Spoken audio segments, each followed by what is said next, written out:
They say you don't just look at Guernica, you survive it. You stand before that massive canvas and the chaos pulls you in. Screaming mouths, twisted limbs, bodies torn apart like paper in the wind. A woman clutches her dead child, mouth frozen in a cry that somehow echoes without sound. A bull watches blankly, as if he's seen this all before. A horse writhes mid-scream, its body full of nails and panic. There's fire, there's shattering, there's eyes, too many eyes staring at you like they're begging for a reason. And then there's the colour, or rather the lack of it. Just black, white and grey. Cold, merciless grey. It doesn't soften anything, it makes the horror clearer, more real, like it's burned into memory instead of painted on canvas. The whole scene crashes towards you like a nightmare with no edges, no place to hide. And weirdly enough, it's beautiful. Beautiful in that visceral, soul-draining kind of way. This is Guernica. But why does it still shake us? Because it wasn't born from imagination. It came from fire and blood. In the spring of 1937, war was tearing Spain apart. The country was locked in a brutal civil war, a clash between the Republican government and the rising tide of fascist nationalists led by Francisco Franco. And right in the heart of it stood Guernica, a small, unassuming town in the Basque region of northern Spain.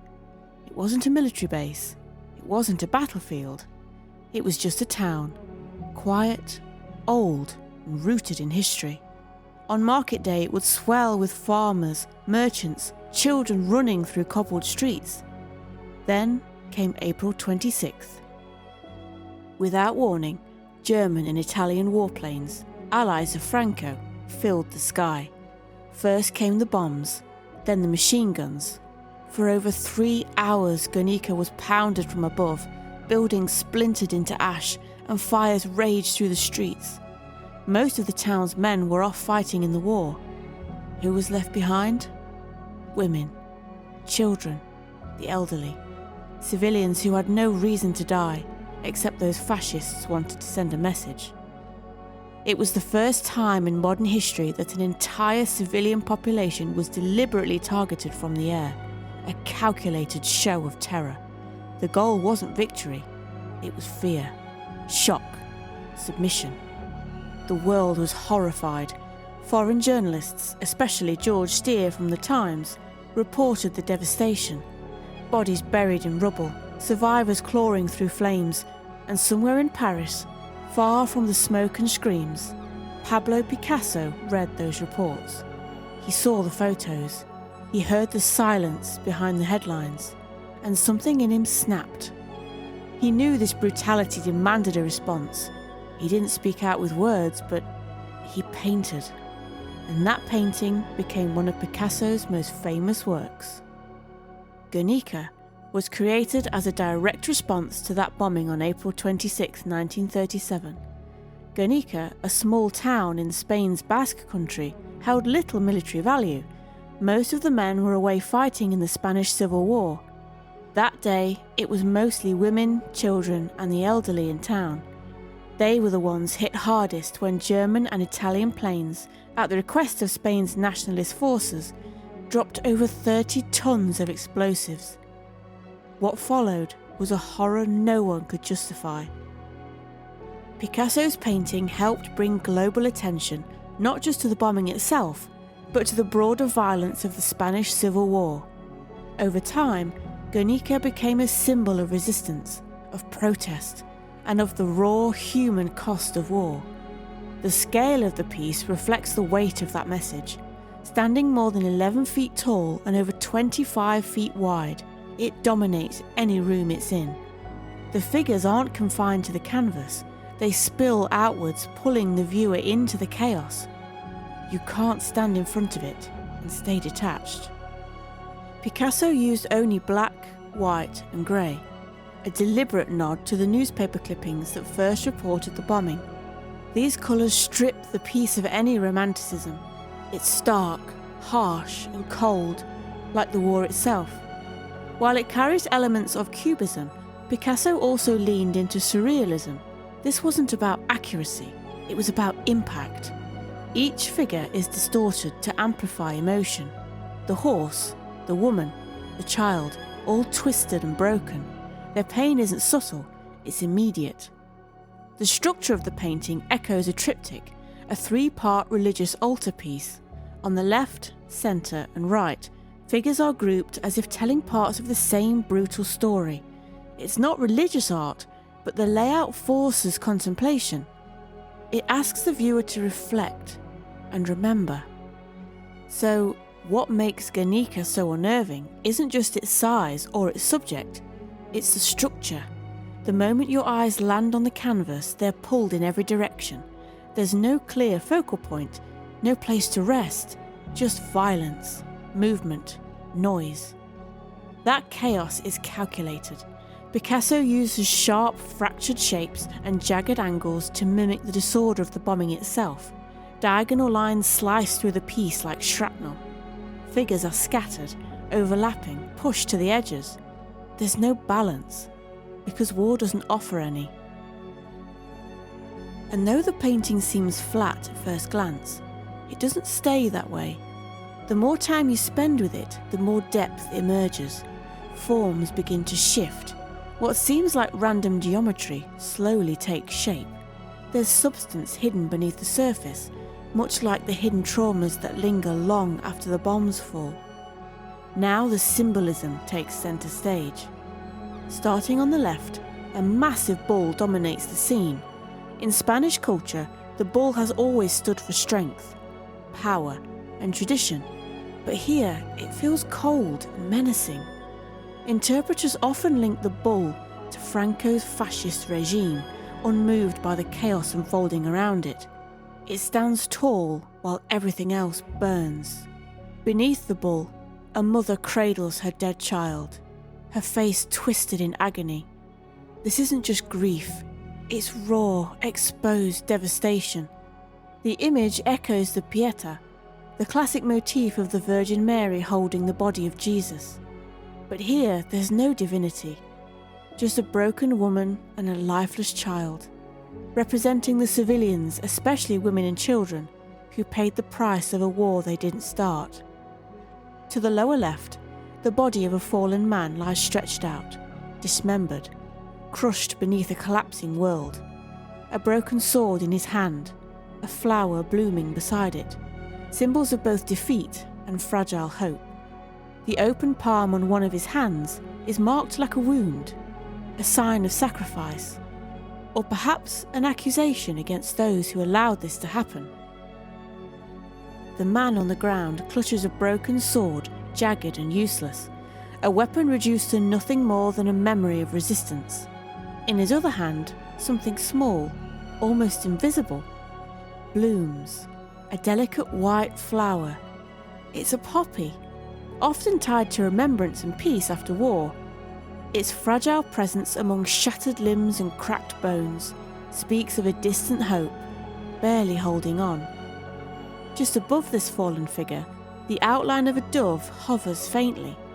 Its wings are spread, but its body is almost ghost-like, swallowed by the chaos around it. Traditionally, the dove is a symbol of peace, but here it appears more like an echo, a forgotten idea. Peace exists, somewhere, but it's been silenced by the screams of war. Now shift your gaze towards the centre of the painting. Suspended high above the figures, there's a strange glaring light. At first it looks like an ordinary light bulb, but look closer, and it's shaped like an eye. This detail has sparked endless debate. Some see it as the all-seeing eye, divine judgment watching the horror unfold. Others interpret it as a darker symbol, the rise of modern technology as a godlike force. After all, this war and the bombing of Guernica was fueled by machines, planes, and weapons that turned death into a mass production process. The eye doesn't weep, it illuminates. Beneath this artificial eye, The centrepiece of the painting writhes in pain. A massive horse, mouth agape in a scream. Its tongue, shaped like a blade, juts forward, sharp and unnatural. The horse has long been associated with civilian life, labour and sacrifice. But here it's been gutted by war. A spear punctures its side, echoing the biblical image of Christ being pierced at the crucifixion. It's not just a cry of pain, it's a cry of betrayal. To the horse's side, a woman appears to be leaning or flying into the scene, holding out a burning lamp. Her body seems to be entering from an opening, a window or void, her arms stretched, desperate to shed some light into the madness. The lamp becomes a focal point within the tangled geometry of the piece. She might symbolise truth, knowledge, or intervention, or maybe just someone searching wildly for understanding in a world that's collapsed. Next to her, a strange 5-pronged emblem floats, 2 semicircles pressed beneath it. Many interpret this as a nod to the Soviet hammer and sickle. At the time of the bombing, the Soviet Union stood as a fierce opponent to fascist Germany. In that sense, the woman with the lamp could represent Russia, a distant ally, appearing at the edge of the chaos but never quite stepping in. Then, on the far right, we find more women, each frozen in anguish. One looks towards the lamp as if searching for answers. Another is engulfed in flames, her body twisted as she screams in terror. The third lies naked, vulnerable and exposed.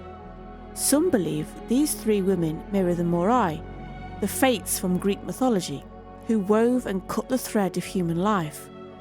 Others link them to the 3 Christian virgin martyrs, each associated with purity, pain and death. But they could also just be the forgotten ones, women whose lives were reduced to footnotes by war.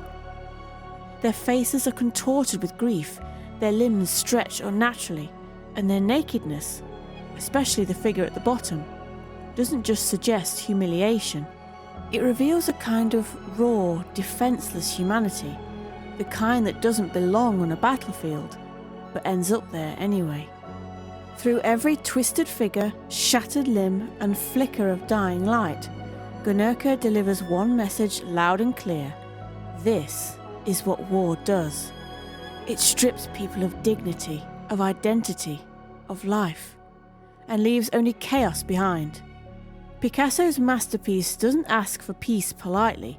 It demands that we remember what happens when bombs fall on civilians and the world looks the other way. The painting made its first public appearance in 1937 at the Paris International Exposition, housed in the Spanish Pavilion. It wasn't displayed alone. It was paired with news footage, film reels, and haunting reports of the bombing itself, a blunt effort to force Europe to witness what happened in the small Basque town of Guernica. While governments hesitated to interfere in Spain's civil war, Picasso's painting did the shouting they wouldn't. By the following year, Guernica began moving. It toured cities across Europe in 1938 and 1939, spreading its raw warning to anyone willing to look. And when Franco, the fascist general behind the Guernica massacre, declared victory in 1939, the painting found a new mission. It was sent to the United States, not just for display, but to raise money and awareness for the thousands of Spanish refugees who had been forced to flee their homeland. Picasso, now living in exile, wanted his painting to fight in a different kind of war, a war of truth. Eventually, Guernica was placed under the care of the Museum of Modern Art in New York, a decision Picasso insisted on, with one major condition. The painting would not return to Spain until democracy did. For decades, it remained at MoMA, becoming a magnet for protest. During the Vietnam War, the gallery room it was housed in turned into a hub for anti-war vigils, peaceful demonstrations, and moments of silence. People gathered not just to see the painting, but to stand with it, as a symbol of their own refusal to accept more violence, more bombs, more burning cities. In 1981, years after Franco's death, and as Spain transitioned into a constitutional democracy, Picasso's condition was finally met. Guernica was returned to Spanish soil. It was a powerful homecoming, not just a painting returning to its country, but a wound being acknowledged, and maybe, just maybe, beginning to heal. Today, Guernica resides at the Museo Reina Sofia in Madrid. Thousands visit each year, drawn by its scale, its fury, and its brutal honesty. It hasn't lost its power. If anything, its voice grows louder with time, because the horrors it captures aren't frozen in 1937. They echo in every war zone, in every refugee camp, in every child who screams at the sound of a drone overhead. Guernica is more than a painting. It's a warning, a legacy, a mirror, and it's still watching.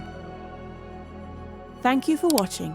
Please help support our channel by liking this video and subscribing.